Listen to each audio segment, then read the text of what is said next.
வணக்கம், வாழ்க வளமுடன். இன்னைக்கு இந்த பகுதியில் வாலி வதைப்படலத்திலிருந்து இடம் சுட்டி பொருள் விளக்கம் பார்க்க போறோம்.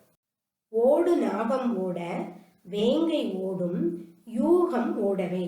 இது இடஞ்சுட்டி பொருள் விளக்கத்திற்கான பாடல் வரி. இடம்னு எழுதிக்கிட்டு இந்த பாடல் வரியானது கம்பராமாயணத்தில் கிஷ்கிந்தா காண்டத்தில் வாலி வதைப்படலத்தில் இருந்து கொடுக்கப்பட்டுள்ளது. ராம லக்ஷ்மணர்கள் சுக்ரீவனுடன் சென்ற மலை வழியில் உள்ள காட்சியை கம்பர் இந்த பாடலில் விவரித்து கூறுகின்றார். அதுக்கப்புறம் விளக்கம் கொடுக்கிறோம். அந்த வரிகளுக்கான விளக்கத்தை நாம சொல்றோம். ராம லக்ஷ்மணர்கள் வேகமா நடந்து வர்றதை பார்த்து பயந்து இந்த மேக கூட்டங்கள் எல்லாம் செதறி ஓடுது. அப்படி ஓடும் பொழுது அதிலிருந்து நீர் பெருகி வழிகிறது. பக்கங்களில் சுரப்புன்னை மரங்கள் செழித்து வளர்ந்துள்ள மலை சாரல்களில் படமெடுத்து ஆடக்கூடிய பாம்புகளும் யானைகளும் ஓடுகின்றன. சிங்கங்களும் ஓடுகின்றது. ஓடைகளில் வாழை மீன்களும் நீர் பாம்புகளும் ஓடுகின்றது. இது போக வேங்கைகளும் கருங்குரங்குகளும் ஓடுகின்றன.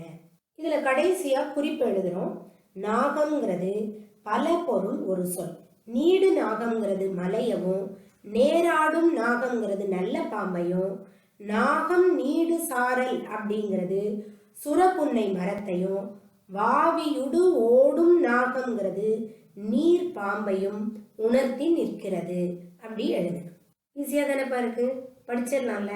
இதுக்குதான் 5 மார்க் உங்களுக்கு. அமளி மேல் ஒரு பார்க்கடல் கிடந்ததே அணைய பான்மையான்.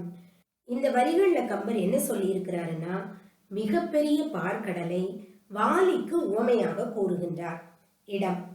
இந்த பாடல் வரியானது கம்பராமாயணத்தில் கிஷ்கிந்தா காண்டத்தில் வாலி வதைப்படலத்தில் இருந்து கொடுக்கப்பட்டுள்ளது. இது கம்பரின் கூற்று ஆகும். விளக்கம்.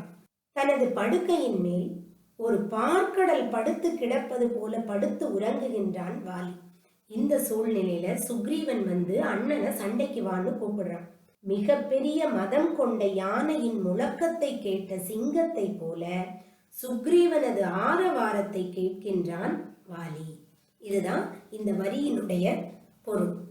இதுல குறிப்பு என்னன்னா, அமைதியாக உறங்கி கொண்டிருக்கின்ற வாலிக்கு அலை அடங்கி கிடக்கக்கூடிய பார்க்கடலை உவமையாக கூறுகின்றார் கம்பர். அவ்வளவுதான். ஈஸியா இருக்குல்ல, படிச்சிடலாம்ல.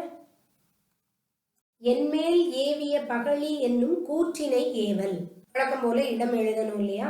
இடத்துல என்ன எழுதுவோம்? இந்த பாடல் வரியானது கம்பராமாயணத்தில் கிஷ்கிந்தா காண்டத்தின் வாலி வதைப்படலத்தில் இருந்து கொடுக்கப்பட்டுள்ளது. இந்த வரியானது வாலி ராமனிடம் கூறிய கூற்றாக அமைகின்றது.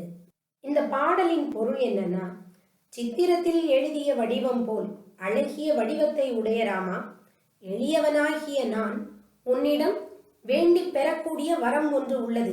தயவு செய்து எனக்கு அந்த வரத்தை நீ கொடுத்துரு. அது என்னன்னா, என் தம்பி சுக்ரீவன் பூக்களில் இருந்து எடுக்க பெற்ற தேனை குடித்துவிட்டு தீச்செயல்கள் ஏதாவது செய்தால் அவன் மீதும் கோபம் கொண்டு என் மேல் அம்பு எய்தி என்னை சாய்த்தது போல் என் தம்பி மேலையும் அம்பு எய்தி அவனையும் கொன்னுராதராமா, அப்படி கொல்ல மாட்டேன்னு எனக்கு ஒரு வரத்தை கொடுன்னு வாலி ராமபிரான் கிட்ட கேட்கிறாப்ல. இதனுடைய கருத்து என்னன்னா, இன்னா செய்தார்க்கும் இனியவே செய்யும் வாலியின் நல்ல குணம் நமக்கு இந்த பாடல் மூலமா தெரிகின்றது. இந்த 3 இடஞ்சுட்டி பொருள் விளக்கமும் புரிஞ்சுதப்பா? புரிஞ்சிருக்கும்னு நான் நம்புறேன். புரியலைன்னாலும் நீங்க கமெண்ட் பாக்ஸ்ல கேட்கலாம்.